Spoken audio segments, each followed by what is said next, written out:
into law. The governor of Oregon signed Democrat, and even Republican, supported gun control legislation that would allow authorities to strip firearms from law-abiding citizens. The bill, signed Wednesday by Governor Kate Brown, would permit state authorities to seize the firearms of anyone who has been determined as a threat to themselves or others, without any judicial process at all. The intent is to reduce the number of gun-related suicides, which has been on the rise recently in the state, but Second Amendment advocates were incensed. The legislation supposedly closes two loopholes in the state's gun laws. Currently, the state police have 3 days to figure out if a potential gun buyer has cleared a background check before the sale must go through. Now, that waiting period can extend indefinitely. Another section would ban firearm possession, or allow confiscation, from anyone who has been the subject of a restraining order filed by a significant other. The Oregon Firearms Federation has criticized the new law, saying it would simply harass legitimate gun owners. The group's director, Kevin Starrett, said allowing police to indefinitely delay a gun purchase would eliminate the one small safeguard that protects a person's right to have the means to protect themselves. Brown, a Democrat, signed the bill without comment on Wednesday, but in remarks to lawmakers, she said the law is the best way that a person who is at risk of harming themselves or others is identified, while still ensuring their rights are protected by a court review. Of course, this is nonsense. You can't take away someone's rights, then force them to go to court after the fact to have them restored. Due process of law involves having a hearing and trial before one's rights are taken away, not after. The law does contain a provision prohibiting filing a false restraining order, Guns.com reports. Those filing one would be subject to up to a year in prison or a fine of $6,250. By allowing a law enforcement officer, family member, or household member to seek the new law, it would allow people who are not mental health professionals, who may be mistaken and who may only have minimal contact with the respondent to file a petition with the court and testify on the respondent's state of mind, the NRA's legislative lobby arm said. Last month, the dangers of this kind of law are rather ominous. When a person is arrested for a crime, they are informed of the crime they are being charged with and informed of the rights that they have during the arrest process. They are temporarily held in a jail cell until they have a hearing in front of a judge. The judge can then grant bail until a trial date is set. That person's rights are not completely restricted unless a verdict of guilty is reached by a jury. While being arrested for a crime is not a fun situation, you are not immediately locked up in a cage for years without having your day in court and the right to legal representation to argue your case. But in Oregon, as well as in California for the past several years, that foundational component of law is being thrown out. While ostensibly for benign purposes, the potential for arbitrary enforcement of this kind of law is a danger too great to risk.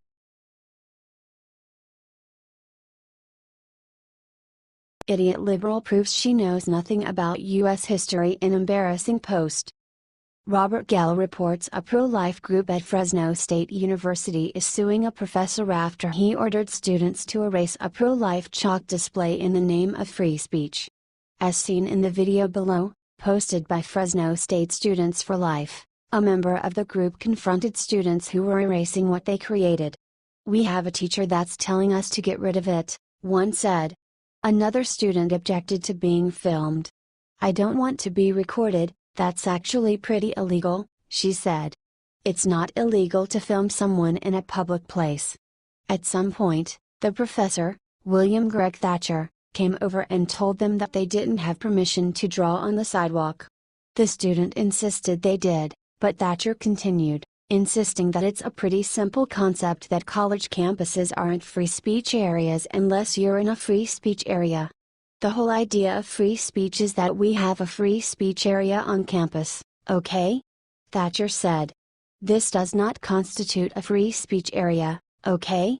Dr. Thatcher then went over to the chalkings and began erasing them himself. He said he was exercising his own free speech, the Washington Free Beacon reports. "College campuses are not free speech areas," the professor insisted. "Do you understand? Obviously, you don't understand. Well, It's Dr. Thatcher who doesn't understand. The group filed a lawsuit that they will most certainly win. The students are defended by the Alliance for Defending Freedom, a Christian nonprofit. No university professor has the authority to roam the campus, silencing any student speech he happens to find objectionable and recruiting students to participate in this censorship, their lawyer said. Like all government officials, professors have an obligation to respect students' free speech rights.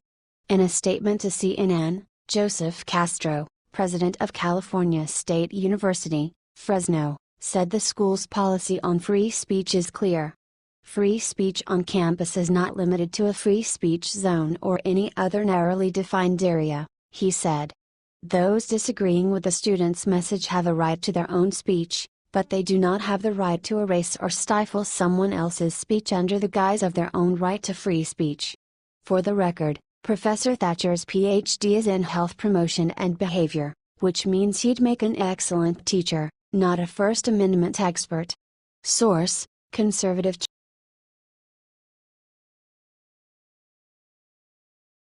IT's happening. The Democrats' worst nightmare just leaked and proves Trump was right all along. The investigations set up by the Democrats to take Trump down backfired massively on them. We all remember the Russian dossier that was passed around by reporters and used by the FBI to start the process of bringing Trump down. We now know who is behind this dossier, and this fact will probably turn the whole investigation back on the Democrats. According to the New York Post, a Clinton-backed group was behind promoting this dossier. But it gets even worse. The Obama administration and the FBI may be colluded with this group to start the witch hunt to take down Trump. The Senate is now investigating Loretta Lynch and whoever else may have been in communication with the research firm that was pushing this fake document. What do you think of this? Share your opinion.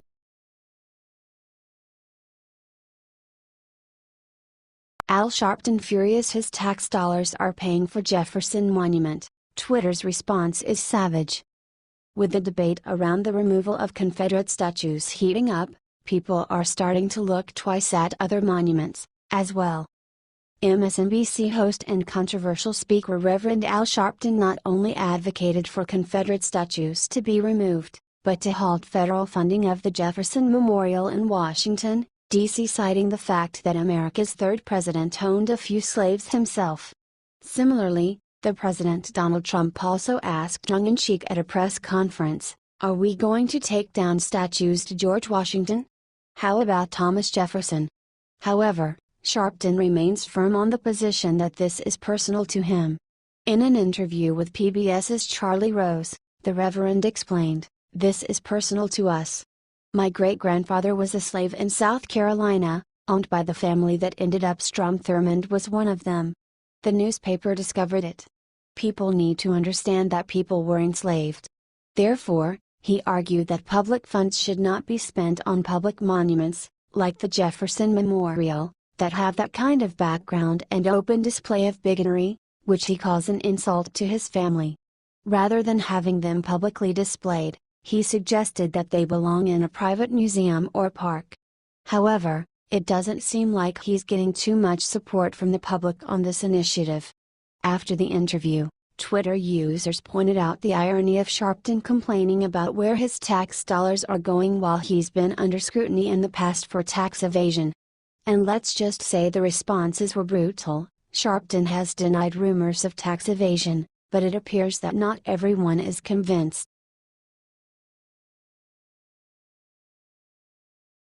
Breaking state police claim VA governor lied about. Virginia's governor and longtime Clinton ally, Terry McAuliffe, has been caught spreading multiple lies about the violence that erupted in Charlottesville, Virginia, last weekend. Gov.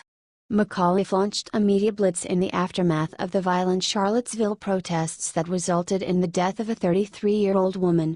While speaking to the media, however, McAuliffe made multiple statements that have been assailed as falsehoods.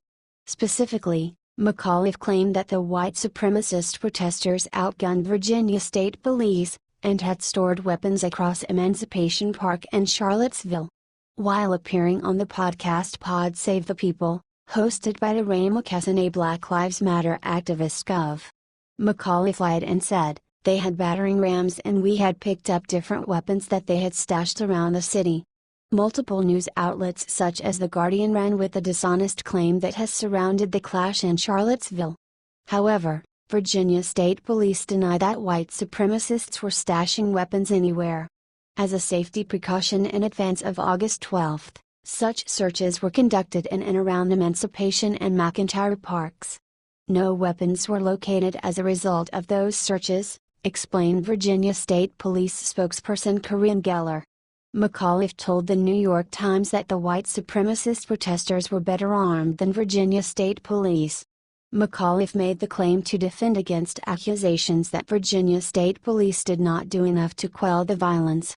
It's easy to criticize, but I can tell you this, 80% of the right-wing protesters here had semi-automatic weapons, McAuliffe said. You saw the militia walking down the street, you would have thought they were an army. I was just talking to the state police upstairs, they had better equipment than our state police had. And yet not a shot was fired, zero property damage. However, Virginia State Police took umbrage at the governor's claim that they could not handle the group of racists. Again, Virginia State Police spokesperson Geller was forced to confront McAuliffe's lie. No, the state police did not have inferior equipment, she told a reporter for the Washington Free Beacon.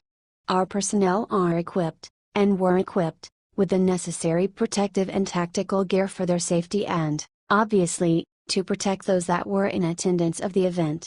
However, Geller also rejected the claim that state and local police did not do enough to stop the violence. She explained that the large police presence made it look, at times, like police were just standing around.